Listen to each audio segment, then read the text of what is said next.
Hello, Carnivore Hunters. I'm Rick. Hey, and this is Doug. Hey guys, so we keep hearing from everybody that the carnivore diet is just not sustainable, and there's no way you can keep that up for any reasonable period of time. It's something that you're going to have to come off of.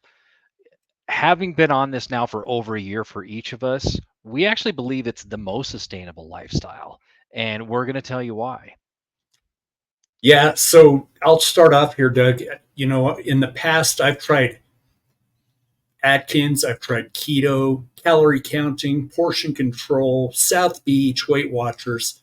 It seems like over the years, I've tried nearly all of them. And for me, they just weren't sustainable because I always felt hungry still. And so then I'd find myself cheating and going after the foods that maybe weren't necessarily meant for that diet. And they worked for me in a sense where I would lose weight, but eventually I'd lose interest, and I just I wouldn't. I just kind of quit because I'd lose interest. Yeah, see, to be honest, I really didn't try much as far as losing weight. I'm the chef in our house, as you know. I do the vast majority of the cooking, and we don't eat out that much because I make my own food, and usually I can do better than what the restaurants will even serve us. So, I would try to do healthier options and mix in the vegetables and all that other good stuff. But realistically, all I ever really did was go to the gym. But I wasn't stopping eating the spaghetti and the lasagna and the cake. I kept on eating Yeah, all that crap, but I went to the gym just because I felt like that way I could eat all that crap. Which is then ironically is once I started on the carnivore diet, right about that time, I kind of quit going to the gym. Not kind of, I quit going to the gym. We did just recently start going back, but it, yeah, I lost more weight just doing carnivore and not working out than I yeah, I've did done. Oh, working out incredible. religiously in the past, where I would, just work out 5 days a week, um, and just trying to moderate my intake. So that's really all I ever tried.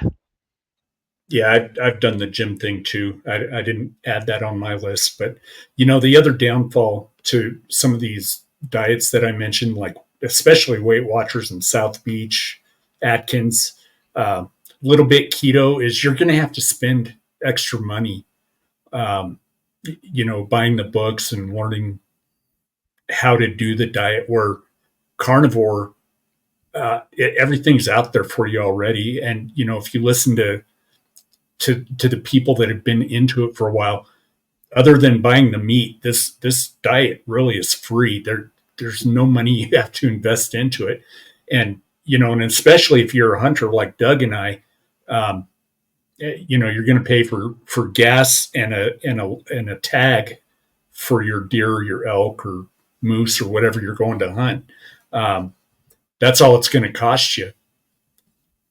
Yeah, and the two things that all of those pay to play diets have in common.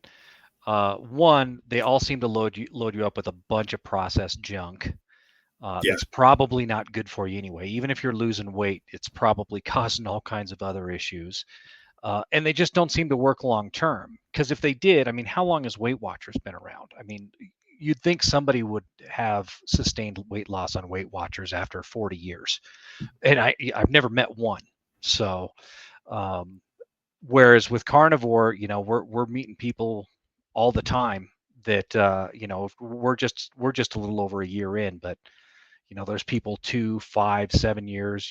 That one rancher, whatever, she's what 40 years into it. I Um, think more than that. yeah, so this is very much sustainable, and it is something that you can do long term, and it doesn't take the willpower that most people would say that it does.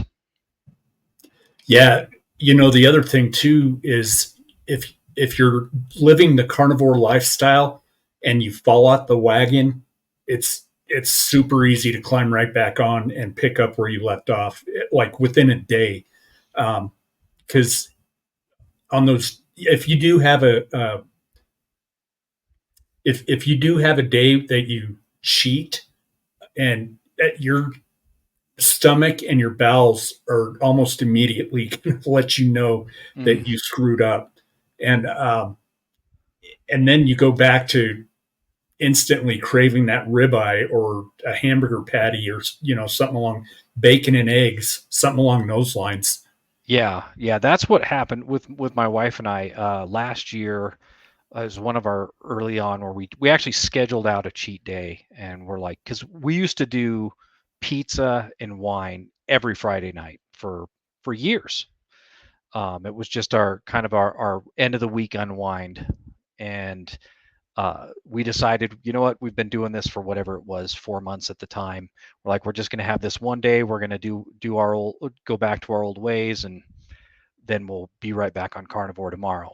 And for that, I mean, it worked out okay, except for the fact with, I got down, I think, 2 slices of pizza, and I turned around. I'm like, God, I wish I had a steak. Like this, the Yeah, pizza wasn't doing it for me anymore. And I think that's what most people don't realize is the the need for variety is an illusion. You think you need the variety, you really don't. And when your body is well fed and you have the proper nutrients in, you can be perfectly happy and satiated just having steak and eggs, and you can have a couple other things in there. But some people do this just having steak. yeah, Doug. And how many people have we talked to in the last year that say it intrigues them, but they think because of it's the lack of variety, like you said, um, they don't want to do it because they think they're going to get bored just eating steak and burger and bacon and Yeah. eggs. And it's actually, once you break yourself of the sugar and the processed food cravings, it's Mhm. actually just the opposite. And going back to Doug's pizza example, the next day you're going to be craving steak again, and Oh, that's why this lifestyle, this diet, I like to call it a lifestyle, is the most sustainable because you cheat, you regret it, you crave the steak. yeah. It's that You want to go simple. back. And in like our Yeah, case, we craved the steak that same night. Like I was trying to figure out if a store was still open that we could go, pick up a steak that wasn't frozen. yeah, But I mean, that's a great point, Rick. It just comes back to once you break that food addiction, variety is no longer an issue. Because that's really what it is. When somebody says, I couldn't eat the same thing every day, I need variety, that's their food addiction talking. It's not an actual reason, but it's the reason they're telling themselves why they can't do it. And let's face it, all addictions, they have a mental aspect to them. right. So Well, what else you got, Doug? Anything else you want? I think that's it. But if you guys can think of anything else, like if you have any other questions about the carnivore diet, or if did we miss something, tell us down in the comments. We'd love to hear from you. Yeah, for sure. And I think I'm going to go break my fast and grill a big old ribeye for dinner. Sounds So great. All right, guys. Thanks for tuning in. thanks, guys.